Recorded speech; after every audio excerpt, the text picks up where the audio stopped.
Stop calling yourself a freelancer. It's costing you design clients.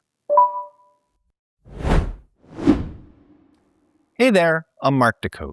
Let me tell you about an email I got a few years back that completely changed how I positioned my design business. A local CEO I knew from back when I worked at a commercial printer reached out to me. His graphic designer was having surgery and he would be gone for a few months. He wanted to know if I could cover the position in-house until his return. Now, I couldn't do it. I couldn't just pause my design business for that long. My clients needed me to be available. So I referred someone I knew, a really talented designer who just moved back to town and was looking for work. I sent him a link to her online resume and then went back to work. Now, here's where it gets interesting. A few hours later, he emailed me back after checking out her resume. And he said, and I'm paraphrasing here, "Thanks for the referral, but she calls herself a freelance graphic designer, and I'm looking for someone who takes the work more seriously than that." And I was shocked. This woman was excellent at what she did. But that one word, freelance, it disqualified her before he even looked at her portfolio. And that's when I realized something I'd always felt in the back of my mind, but never really articulated. If you call yourself a freelance graphic designer, a freelance web developer, or a freelance anything, you need to stop. Take it off your business card. Take it off your website. Take it off everything. Now, before you go pushing back, I know what you're thinking, but Mark, that's literally what I am, a freelancer. And you're right. Technically, yeah, you're a freelancer. So am I. And that's fine to use that term between ourselves in the design community. I use it myself in these videos that I make for you, describing what we do. It's great for SEO. But I have never used it when describing myself to a client or advertising my services. Here's the thing. There's a massive difference between what you technically are and how you position yourself to potential clients. And that positioning affects your income.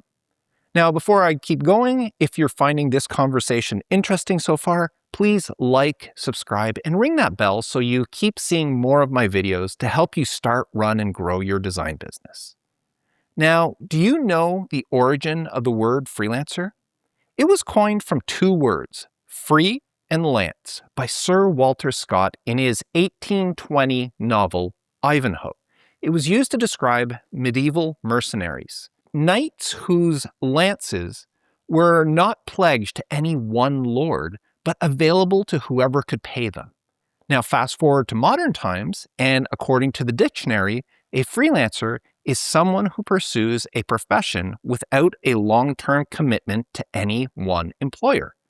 So the meaning hasn't really changed that much in 200 years. It still describes a person whose particular skills don't belong to anyone, but are available to anyone willing to pay for them. And that's accurate. That describes exactly what we do. But here's the stigma that comes with it. Some people think freelancing is what designers do while they're actually looking for a quote-unquote real job. Now, many associate freelancers with lower quality work, amateur hour, one-off projects, zero loyalty, and most importantly, low prices. Some businesses literally have no freelancer policies when hiring designers.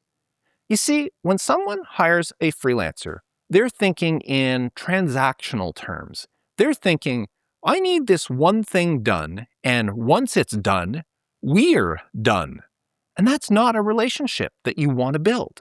You're not looking for one-off projects. You're looking for ongoing clients who trust you enough to come back again and again. You want to be their designer, not just a designer that they use when they need something quick. And here's the business side of it. Freelancers compete on price. It's the lowest bid that wins the project because it's seen as temporary, replaceable work. But you're not replaceable. You have years of experience. You know your industry. You solve real problems for businesses.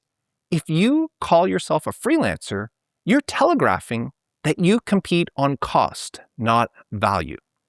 Think about this. Financial planners don't call themselves freelance financial planners. Lawyers don't call themselves freelance lawyers. Your barber doesn't call themselves a freelance hairstylist. And yet, they all work the same way we do, independently, project by project, and no long-term employment. But they don't use that term because they understand something crucial. That word diminishes their credibility. Now, before making this video, I Googled why do most professionals not use the term freelance? And this is what the AI overview said. Most professionals avoid the term freelance because it can carry a negative stigma, suggesting a lack of commitment, professionalism, or stability compared to traditional employment. Instead, these people prefer terms like consultant, independent contractor, or business owner, which better reflects their expertise, authority, and the value they bring to clients. If you are working from home, and I know most of you are not a freelancer. You're a business owner. And there's a psychological shift that happens when you make that distinction, both for you and for your clients. When you introduce yourself as a business owner, you gain permanence. You gain credibility. You're not someone between jobs. You're someone running an operation. This is your livelihood. This is what you've built, and clients can feel that difference. So how do you actually talk about yourself? It's easy. When someone asks, what do? You tell them you're a graphic or you're a web designer or whatever designer you are. And that's it. You don't need to explain that you work for yourself or that you run your own business unless they ask. And if they ask who you work for, that's when you can say, I run my own design studio. Boom, done. Professional, credible, permanent. Now compare that to I'm a freelance graphic designer. One sounds like a business. The other sounds like a side hustle. And this matters most when you're talking to bigger companies or decision makers. A CEO doesn't want to hire a freelancer. A CEO wants to partner with a professional who can solve problems strategically. When you drop that word, freelancer, and position yourself as a professional running a design business, you instantly shift how they perceive you. You're not competing with every other cheap designer out there anymore. You're offering a professional service. And it doesn't matter if you've been doing this for 2 years or 20. The perception you project is what matters. Now, here's what I've noticed over my years in this industry. The designers who position themselves as business owners, who build their own brand, even if it's just a personal brand, they land better clients, they charge better rates, they have fewer pricing negotiations because they're not positioned as commodity service providers. That one CEO I told you about at the beginning, who rejected the referral I sent him, he wasn't being elitist. He was filtering for professionalism. And the filter he used was that single word, freelance. Your own self-perception doesn't determine your livelihood. Your client's perception does. So if you've been calling yourself a freelancer, make a change today. Update your website, update your LinkedIn, update how you introduce yourself in conversations. You are a graphic designer, or you're a web designer, or whatever designer. You're a designer, period. You run your own business. That's the position that attracts clients and the rates that you actually want.